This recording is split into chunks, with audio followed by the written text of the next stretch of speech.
welcome to the Hearts Afire Podcast. Today's discussion is going to be a special one as my friend and colleague Maria Bohan joins us to discuss what it's like to be a millennial working at the Motherhouse. Before we get to our discussion, I'd like to remind you that whether you're watching this episode live or listening to it on a podcast, make sure to never miss an episode now by clicking the subscribe button. We appreciate your support of the Hearts Afire Podcast. Now on to today's discussion with our guest, Maria.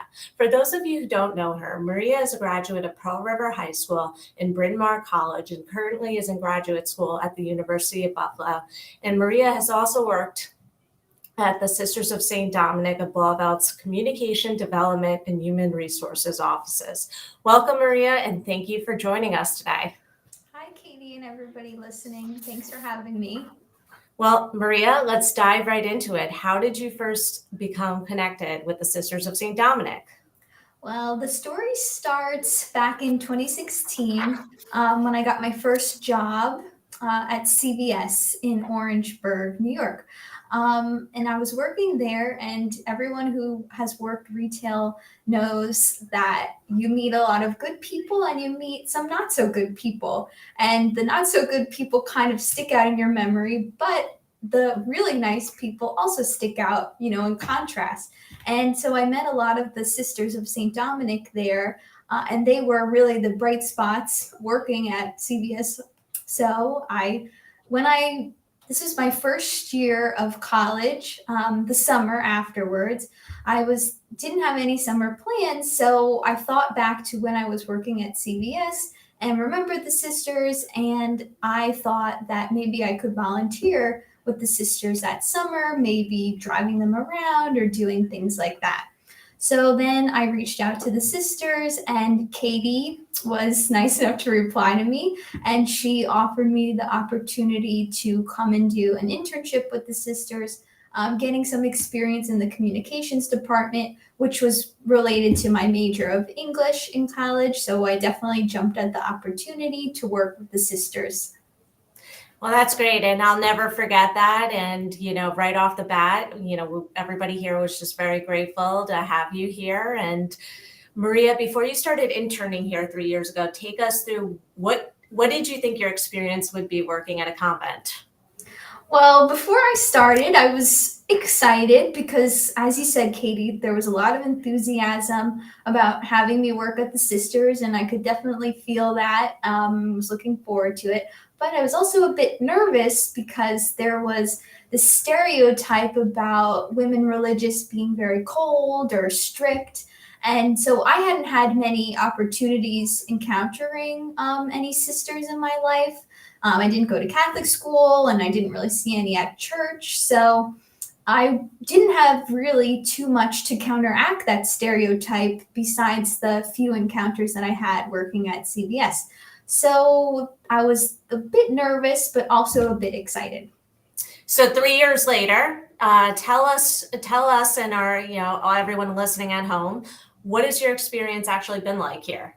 Yeah, so it's been an amazing experience. I am glad that I took the step to reach out to the sisters, and I'm glad that they took me on because I have had so many great opportunities working here in a lot of departments. I've gotten to see the congregation from so many angles, which has been really interesting and good for my development as a young professional. And it's also a great working environment. Everyone here, from the sisters to the lay staff like Katie and other people in the communications, development, and human resources department, have been so nice to me, and it's really a fun place to work, a positive place to work. So I'm really glad that my journey working here didn't stop 3 years ago with my internship, and that I was able to come back year after year and keep working here now after I've graduated and have moved on to grad school. And we certainly are grateful that you are here too and a part of our community, and you bring so much to the working environment here. And Maria, what's been the biggest myth about the sisters that has been busted, in your opinion, since being here?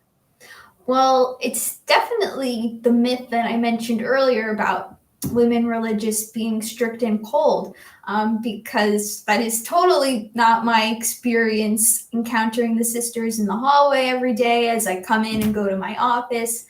They are such warm and friendly and really caring people who want to know what's going on in my life. So yeah, I would say that's the myth that has been busted. And also the myth that sisters are kind of cloistered, they don't come out and do anything. Of course, there are some sisters who are cloistered and kind of stay in their congregations, but then there are sisters like the Sisters of St. Dominic who go out into the community and really get involved and are making change. So that the image of sisters being kind of cloistered is the myth that I had, but that's definitely been busted by working here. Yeah, absolutely. And, anybody who's in Rockland County the Hudson Valley, in New York City, can certainly see the impact of our sisters within the community. You look at Dominican College, which so many of our sisters are in leadership, including Sister Mary Eileen O'Brien, the president, Sister Barbara McEnany, who runs campus ministry, Sister Kathleen Sullivan, the chancellor, and it's quite inspiring to see. And Maria, what's been the biggest lesson that you've learned while working here?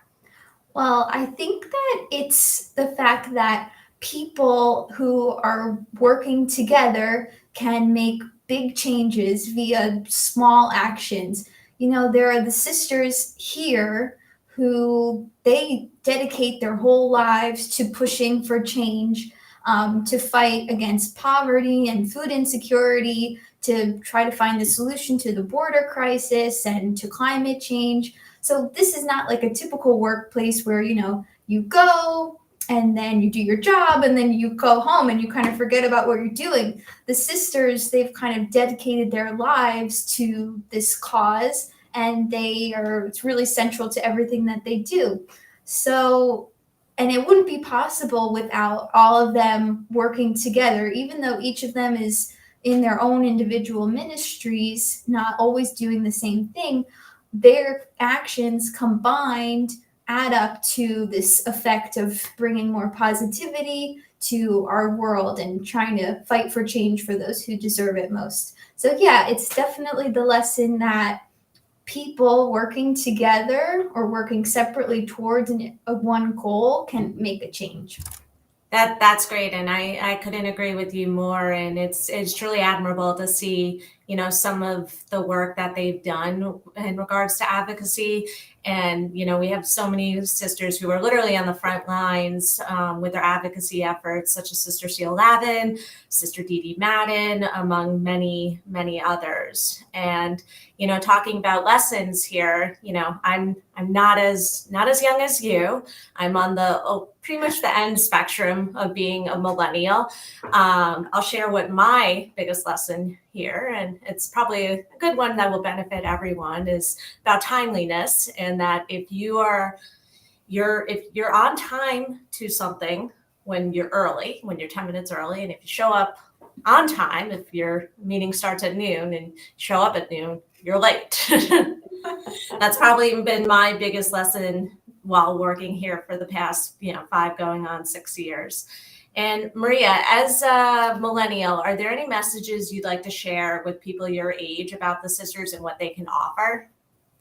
Well, yeah, there are, for me, as you said, on the younger end of the millennial spectrum, technically I'm in the Gen Z category, but I don't know who makes up these generation titles. But anyway, I kind of identify more with the millennial than the older Gen Z, but that's a topic for a different podcast. So my lesson or my piece of advice is people my age, we're at this stage of our lives where we're trying to figure out what we want to do with the rest of our lives, and trying to discern what our values are. And I think the sisters have definitely been a great example for me, working here at this kind of pivotal stage in my development. And they can also be an example for other people my age about the power in dedicating your life to something that you're passionate about, or finding something that you're passionate about and pursuing that as best as you can, because your life is really more fulfilling that way, and you feel like you have a purpose and you feel like you're doing good works. And when you find other people who have the same values and the same intentions that you do to dedicate your life to that, you can work together to achieve something even greater. I love that, and I couldn't agree with that more. For any person, whether you're millennial or Gen Z, looking for ways to get involved, there are ways to get involved, and I encourage everybody to visit our website, www.opeopleabout.org. You can learn about, our programs here along with volunteer opportunities. And Maria, as you know, this is being streamed live, and we have, one person in particular who has been sharing very generous compliments with you, and she has a question. Katie, not me, another Katie, asks, what is your favorite part of your job? Hi, Katie. My favorite part of my job, I think, has been the friendships that I've made with people here and just getting to see people. I'm doing grad school remotely and asynchronously. So that means that I don't have to log on to Zoom for a class or anything like that at a certain time.